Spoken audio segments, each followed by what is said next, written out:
Manga One Piece chapter 1137 konon kabarnya akan berjudul Kemunculan Shamrock. Chapter dibuka dengan memperlihatkan Luffy, Nami, Zoro, dan Road yang sudah tiba di depan pintu gerbang Kastil Aurus. Menurut ceritanya Road, kastil tersebut sudah tidak ada penghuninya lagi sejak kematian Raja Harald, sehingga dia cukup terkejut mendapati pintu gerbang kastilnya jebol di bagian tengah dan tidak ada seorang pun yang berjaga di sana. Karena pintunya sudah bolong, Luffy langsung saja berlari masuk tanpa permisi. Dari apa yang bisa dilihat di TKP, Zoro yakin pintu tersebut dirusak dari dalam. Setelah memasuki pintu gerbang, kelompok Luffy akhirnya tiba di halaman utama kastil yang sudah dipenuhi oleh akar tanaman merambat. Sambil menjulurkan telapak tangannya untuk dinaiki oleh Zoro dan Nami, Road bercerita kalau tempat tersebut adalah saksi bisu pertempuran sengit saat terjadinya insiden Loki menghabisi Raja Harald. Lagi-lagi Zoro berasumsi kalau mereka yang bertempur pada saat itu pastilah bukan sekedar prajurit biasa. Road bilang Loki memang monster, tapi Raja Harald juga bukan kesatria biasa. Dia adalah seseorang yang dijuluki sebagai sang kesatria agung. Selanjutnya mereka masuk ke dalam ruangan di dalam kastil yang juga terlihat rusak parah.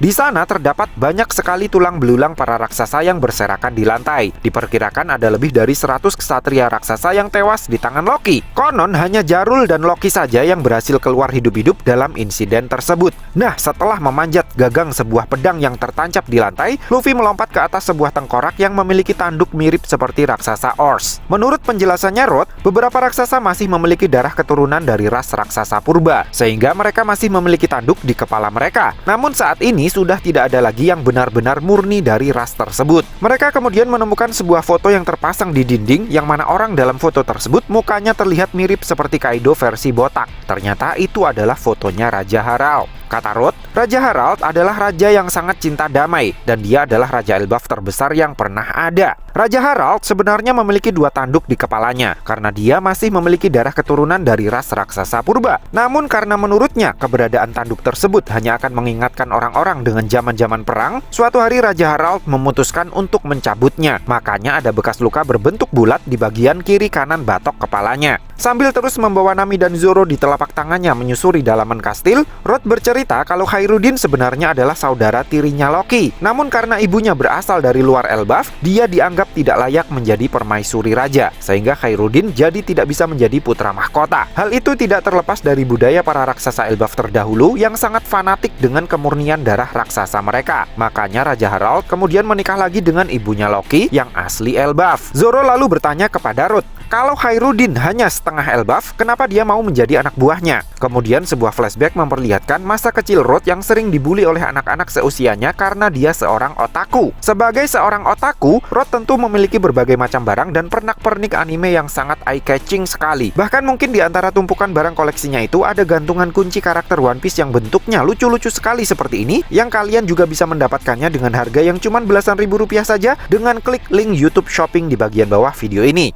Nah, meski Road seorang otaku akut, Khairuddin justru kagum dengan kemampuan menggambar petanya, sehingga dia malah mengajak Road untuk menjadi temannya. Road bilang Khairuddin yang mampu bertahan dari semua perlakuan buruk yang dia dapatkan karena statusnya yang setengah Elbaf, bermimpi suatu saat nanti akan menjadi raja dari para raksasa dan menyatukan semua ras raksasa yang ada di seluruh dunia. Di saat Road sedang berceramah itulah, Luffy yang sejak awal terus pecicilan lompat ke sana kemari, menemukan sesosok tubuh raksasa tergeletak di lantai. Adegan kemudian berpindah ke Underworld. Wajah Loki terlihat sudah berdarah-darah akibat serangan demi serangan yang Gunko lancarkan. Dengan menggunakan kekuatan buah iblisnya, Gunko menciptakan sepasang sepatu yang sangat besar dan tinggi di kedua kakinya, sehingga posisinya kini jadi lebih pas dan enak untuk mengoploki mukanya Loki. Meski begitu, Loki masih tetap kekeh menolak untuk bergabung dengan God's Knight. Gunko yang kesal kemudian memaki-makinya dengan mengatakan makhluk rendahan seperti dirinya harusnya bersyukur karena sudah ditawari kesempatan untuk menjadi pasukannya dewa, sesuatu yang nyaris mustahil untuk didapatkan oleh orang biasa, bahkan meski mereka menyembah-nyembah sekalipun. Gunko kemudian menciptakan beberapa panah imajiner dari bawah kakinya yang akan menjadi trek atau lintasan bagi setiap serangan yang akan dia lancarkan.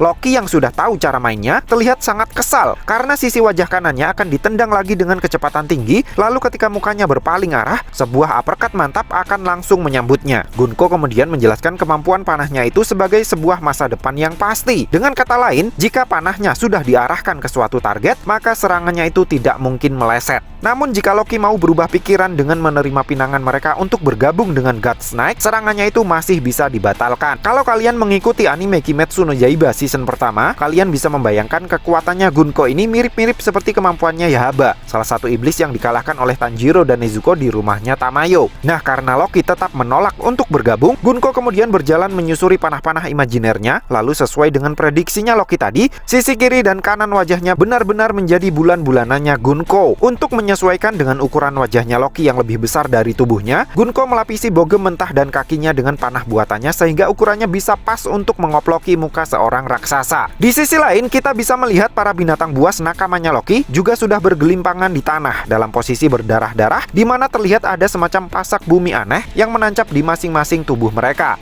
Selanjutnya, mungkin karena kurang puas dengan hasil koplokannya yang pertama, Gunko mengarahkan semakin banyak panah imajiner ke arah mukanya Loki untuk memberinya lebih banyak koplokan daripada yang bisa dia bayangkan. Gara-gara serangan brutalnya itu, Loki akhirnya pingsan juga. Di halaman terakhir chapter, sang SKW akhirnya melepas jubah hitamnya dan identitasnya pun akhirnya dikonfirmasi. Namanya adalah Vigarland Shamrock. Dia adalah pemimpin dari God's Knight saat ini, dan dia adalah anaknya Saint Vigarland Garling. Bersamaan dengan itu, buah iblis milik Gunko juga telah dikonfirmasi sebagai Aro Arunomi yang membuat Gunko menjadi manusia anak panah. Nah, Vigarland Shamrock ini mukanya benar-benar sangat mirip dengan Shanks. Hanya saja mukanya mulus tanpa codet, rambutnya panjang diikat di belakang, dan tentu saja tangannya masih utuh sepasang. Di panel terakhir chapter, kita bisa melihat Vigarland Shamrock yang berdiri memandangi Loki yang sudah tidak sadarkan diri. Dia bilang pasukan ksatria Elbaf yang ganas yang dulu pernah menguasai New World di zaman kuno akan mereka buat tunduk dan patuh kepada pemerintah dunia berapapun harga yang harus dibayar. Spoiler kemudian ditutup dengan informasi bahwa setelah chapter 1137 rilis, minggu depannya manga One Piece tidak libur. So, piye menurutmu cah? Terima kasih sudah mampir ke channel kami. Jangan lupa like, share, dan subscribe jika menurut kalian video-video kami cukup menarik untuk ditonton. Sampai ketemu lagi dalam video kami yang berikutnya, and matur nuwun.